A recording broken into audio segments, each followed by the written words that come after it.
हरियाणा प्रदेश के कांग्रेस कमेटी के अध्यक्ष हमारे भाई माननीय चौधरी उदयभान जी और हरियाणा प्रदेश के पूर्व प्रधान यहाँ पर उपस्थित है चौधरी धर्मपाल मलिक जी, हमारे साथ डिप्टी लीडर विधानसभा में श्री आफ्ताब अहमद जी और यहाँ पलवल जिले से ही हमारे बहादुर साथी पूर्व मंत्री चौधरी करण सिंह दलाल जी और जो संचालन कर रहे हरियाणा विधानसभा के पूर्व स्पीकर रहे अशोक अरोड़ा जी और यहाँ पर उपस्थित हमारे साथी विधायक जगबीर सिंह मलिक जी, बिशन लाल सैनी जी विधायक और फरीदाबाद पार्लियामेंट क्षेत्र से एकमात्र हमारे विधायक साथी नीरज शर्मा जी, विधायक इंदुराज नरवाल जी, विधायक बलबीर मलिक जी, विधायक मामन खान जी व स्टेज पर उपस्थित पूर्व विधायकगण और हमारे वरिष्ठ नेतागण, सम्मानित मंच उपस्थित मेरे बुजुर्गों, नौजवान साथियों, मातृशक्ति, प्यारे बच्चों और पत्रकार बंधुओं, सबसे पहले तो मैं आपको इतना जन समूह जो हुआ है इस बात की हार्दिक बधाई देता हूं। ये क्यों इसके बावजूद आज सती देवी का मेला भरा हुआ है, उसके बावजूद इतनी भीड़ जो आपने करी है, मैं उसके लिए बहुत बहुत आभारी हूँ। आयोजकों का भी, उदयभान जी का, द्वेष जी का और आप सबका बहुत हूँ। और यहाँ से आज ऊर्जा लेके जाऊंगा, शक्ति लेके जाऊंगा आपकी, ताकि हरियाणा की सरकार पलटने का काम करें। देखिए, आज मेरे से पूर्व वक्ताओं ने, उदयभान जी ने, सभी साथी, उन्होंने बताया कि 10 साल में हरियाणा का क्या हुआ, किसान का क्या हुआ, गरीब आदमी का क्या हुआ, व्यापारी का क्या हुआ, कर्मचारी का क्या हुआ।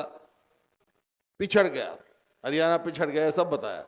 और कोई बताए ना बताए, आपको मालूम है, आप स्वयं भुगत भोगी हो, परेशानियों का सामना कर रहे हो, या कोई सा भी वर्ग हो, तो उस बात की चर्चा मैं नहीं करूँगा। मेरे को तो तकलीफ इस बात की है मेरे दिल में कि ये जो हरियाणा प्रदेश है 2014 में प्रति व्यक्ति आय में, प्रति व्यक्ति निवेश में, नौकरियां देने में, कानून व्यवस्था में और खेल और खिलाड़ियों में पूरे देश में नंबर 1 था। आज 9 साल के, 9.5 साल के बाद क्या है, किस चीज में नंबर 1 है हमारा हरियाणा। आज पूरे देश में हरियाणा बेरोजगारी में नंबर 1 है, महंगाई में है और कानून व्यवस्था की तो चीज ही नहीं, अपराध में कहां से कहां पहुंच गया। कोई दिन नहीं जाता जिस दिन वारदात ना हो, कत्ल ना हो, लूट ना हो, धमकी ना मिले। ये कानून व्यवस्था। और खेल और खिलाड़ियों में आपने देखा किस प्रकार से हमारी बहन बेटियों को घसीटा गया दिल्ली में। जो हमारी नीति थी, पदक लाओ पद पाओ, वो भी बंद कर दी। गरीब आदमी के लिए जो 100 गज के प्लॉट दिए हमने 3,82,000, वो बंद कर दिए। जो दलित को, बैकवर्ड क्लास को और गरीब आदमी को, बच्चों को स्कॉलरशिप पहली जमात से देना शुरू किया था हमने, वो भी खटाई में डाल दिया। कोई भी एक काम ऐसा नहीं बता सकते जिसकी मैं कहूं मैं 9 साल में मैंने किया। वायदे करते रहे का किसान की आमदनी हम दुगनी करेंगे 2022 तक। आज 2024 आ गया, किसान की आमदनी तो दुगनी नहीं हुई, लेकिन लागत दुगनी से ज्यादा होगी। खाद का भाव बढ़ गया, कीटनाशक दवाई का बढ़ गया, डीजल का भाव बढ़ गया, लागत हर हिसाब से, बीज का, खाद का, सबका भाव बढ़ गया। लागत तो कई गुना हो गई, आमदनी नहीं हुई, एमएसपी भी नहीं मिलती। 2014 से पहले आपको याद होगा, होटल में ही पड़ोस के प्रदेश उत्तर प्रदेश का आके अनाज बिकता था, क्योंकि एमएसपी मिलती थी हरियाणा में। आज आता कोई? आप यहाँ से दिल्ली जाते या दिल्ली आते तो लिखा हुआ था कि हरियाणा में दिल्ली से सस्ता डीजल। आज दिल्ली पे बॉर्डर पे लिखा हुआ है कि दिल्ली में हरियाणा से सस्ता। पहले दिल्ली से सस्ता हरियाणा में था, अब हरियाणा सस्ता दिल्ली में है। तो हर कीमत बढ़ती गई और नतीजा ये हुआ, अमीर और गरीब में खाई बढ़ गई। अमीर अमीर होता जा रहा है, गरीब गरीब होता जा रहा है, किसान मजदूर गरीब होता जा रहा है। ये है, ये तकलीफ है हमारे को। आज मेरे को याद है, मैं एक दिन यहाँ आया था, पलवल में चौधरी करण सिंह दलाल जी ने जलसा कराया और उन्हें कहा कि ये हमारा इलाका जो है, पलवल का इलाका, यहाँ ध्यान कम होता है, इस वास्ते इसको अलग जिला बनाया जाए। उसी जलसे में मैं कह गया था भाई पलवल जिला बनाएंगे हम। याद होगा, चौधरी करण सिंह दलाल यहाँ बैठे हैं। किस वास्ते बनाया था कि तेजी से आगे प्रगति करे, इलाका आगे जाए और बढ़े।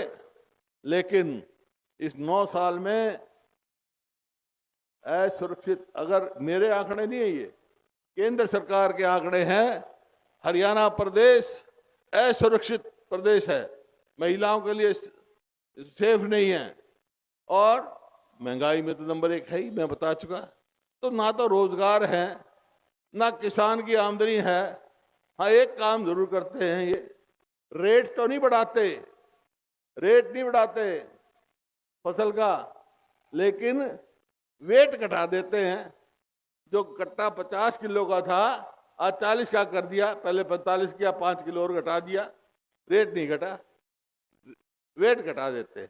ये आपके सामने ये, और एक नई चीजें चला रखी हैं, परिवार पहचान पत्र, आइडेंटिटी कार्ड, आइडेंटिटी पहचान पत्र और मेरा फसल मेरा ब्यौरा। अरे किसान का फसल तो खेत में आई पड़ी है, दाने निकले हुए हैं, ऊपर से राम गरज रहा है, लेकिन अपनी जिनस लेके नहीं जा सकता मंडी में जब तक वो उसका नंबर नहीं आएगा। इतने में राम बरस जाएगा, उसकी फसल खराब हो जाएगी। तो ये काम, तो ये आपके सामने। अब आप जाएंगे, जैसे उदयभान जी ने कहा, घर घर जाएंगे तो आपसे पूछेंगे लोग। मैं 2 बात आखिर में कहूंगा आपको। आपसे पूछेंगे, भाई ठीक है 2014 तक हरियाणा नंबर 1 था, अब पिछड़ गया, अब कांग्रेस की आएगी सरकार तो आप क्या करोगे?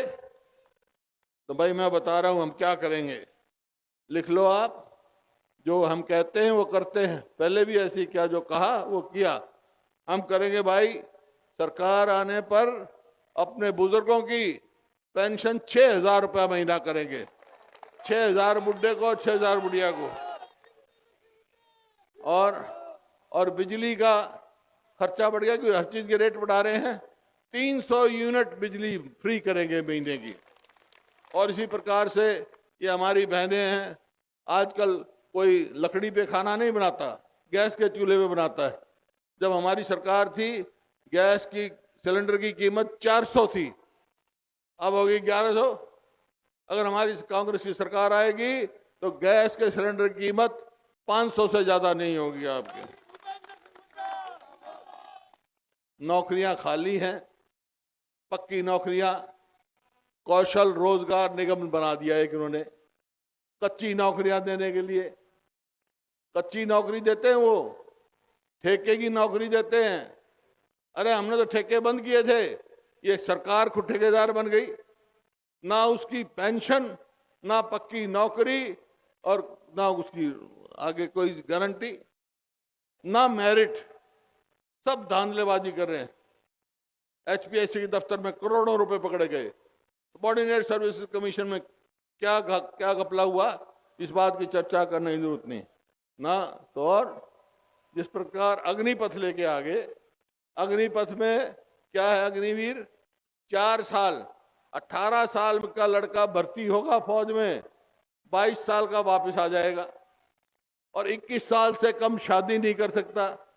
जब वो 21 का होगा तो कौन उसकी सगाई लेके जाएगा भाई? पहले तो फौज में भर्ती होते सगाई लेने चला जाता, तब पेंशन मिलेगी, बच्चे पढ़ेंगे, रिटायर होगा। 22 का तो वापस आ जाएगा, तो लड़के कौन उसकी सगाई करेगा? ये परिस्थिति युवाओं में मजाक किया जा रहा है युवकों से। तो भाई हमारी सरकार आएगी तो 2 लाख पक्की नौकरी खाली हैं, उन नौकरियां लगाएंगे हम 2 लाख बच्चों की, और जो कच्चे हैं उनको पक्का करेंगे। और बहुत सारे कई सफाई कर्मचारी अब तक कच्चे हैं 10-10 साल से, 12-12 साल से, ये आपके सामने है। इसी प्रकार से जो इन्होंने स्कीम बंद कर दी 100-100 गज के प्लॉट की, 3,82,000 दिए थे हमने। इनकी सरकार को 10 साल होने को हो गए, 9 साल से ऊपर हो गए, सारे बैठे हैं।